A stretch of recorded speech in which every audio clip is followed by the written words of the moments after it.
Hello there, ladies and gentlemen, and welcome once again to another episode of The Cider Drinker. Today, we're popping to Marks and Spencer to get a cider from their store. Well, which one is it? Because they do quite a variety. I did their mulled cider last Christmas time, but I decided to go for their cider. Just their cider. That's the first time my phone's actually gone off during my review. That's always good. Yeah, Marks and Spencer cider from the Weston's cider mill. There you go. Knew there'd be a little twist in it. Much Markle, Herefordshire. Created exclusively for Marks and Spencer. This comes in 440ml cans, as you can see, and is a pretty bog standard 4.5% ABV. Now, I'm always a little bit suspicious when there's store-specific ciders that are made by cider companies.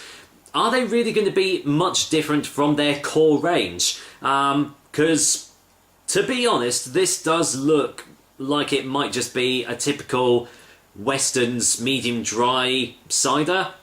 It does actually have ingredients on the back. Ingredients: water, apple juice from concentrate, glucose syrup, sugar, carbon dioxide, acidity regulator, lactic acid, malic acid, and preservatives, or sulfites, and a little touch of yeast. So, well, wasn't under any illusion that this was going to be a real cider, but there we go. About this cider, Westons have been making cider since 1880. This cider is slowly fermented and matured to develop a full character. A perfect match for chicken, pork, salmon, and barbecues. Yeah, and apparently the classification is, if you can see it, medium dry, number 3.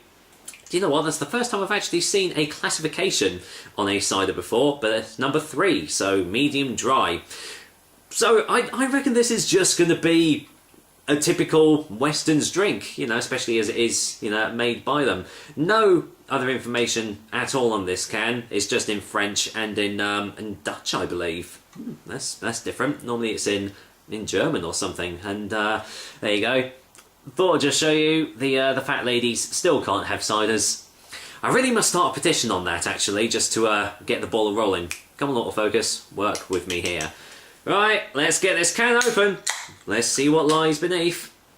It's actually really, really cold. This can is absolutely freezing. That's probably because it's really cold today, but there we go. What does it smell like?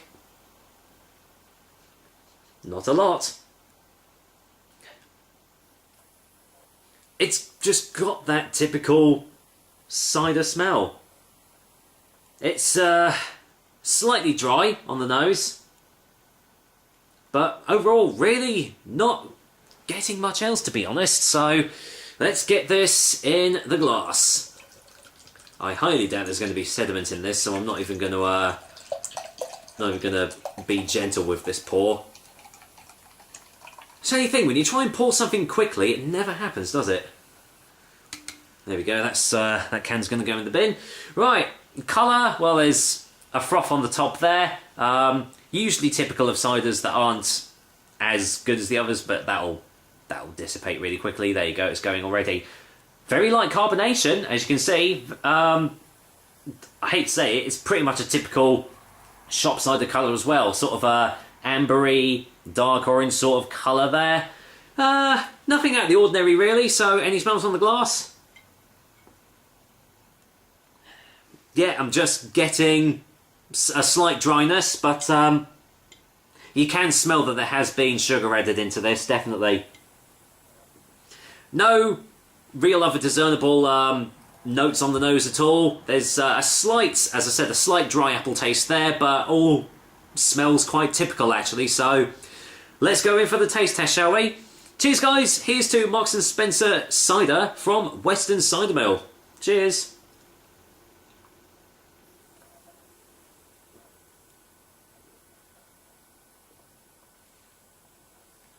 Man, I've just noticed this glass is filthy. On that side, anyway. No, there's a different aftertaste. Let's get your second opinion.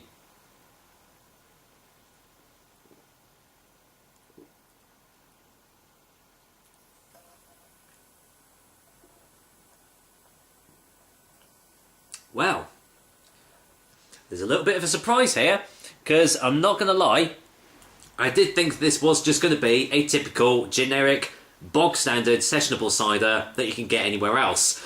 And it kind of started off like that. You just get a slight dry taste as soon as it hits your lips.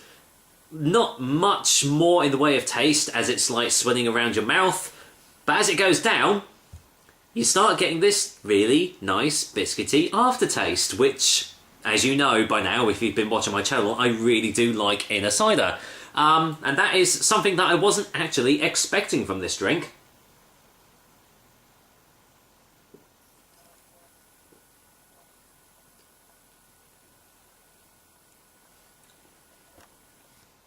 I mean, it obviously has got a thick, slightly syrupy sort of texture behind it because of the sugar that has been added in. But I'll tell you what, that aftertaste is actually really nice. It's almost sort of sweet in a way, almost like a rich tea sort of biscuit, rather than like digestive or something like that. It's definitely more of a rich tea, kind of a sweet biscuit. And as I've already said, I really do like that aftertaste. So yeah, that was a nice surprise, but pretty much everything else about this cider is kind of standard, to be fair. It does sort of taste like Henry Weston's medium dry in that sort of respect. There's not really much in the way of apple tastes or anything from this drink, but it's a nice enough sessionable cider. There's no bad tastes at all from this, so I honestly cannot remember how much I paid for this drink, because I did buy it quite a while ago, but I'd say it's probably in the region of something like £2, £2.19, something like that. If I find out the taste, if I find out the cost, I'll put it in the description below. But let's get a final taste before a final verdict anyway.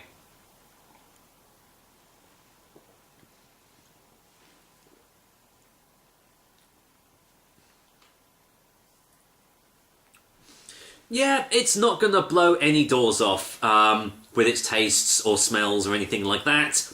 That nice biscuity aftertaste does elevate it slightly above some of the other short-bought ciders, especially ones that come in such generic-looking cans as this one.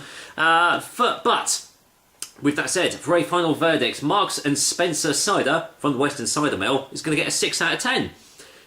As I said, there's nothing bad about this cider at all, to be honest. If you are in Marks and Spencer and you do want just a nice sessionable sort of drink, this one will be right up your alley. As I said, I can't remember exactly how much I paid for this, but it was definitely the cheaper of the ciders that were on offer. I think there was like 2 other ones. There was like a vintage one.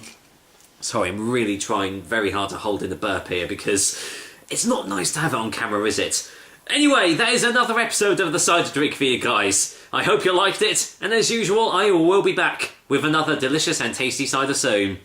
Till then, oh well, there you go. I'm going to go and relax with a nice glass of Marks and Spencer's cider. Take care, guys. Until next time.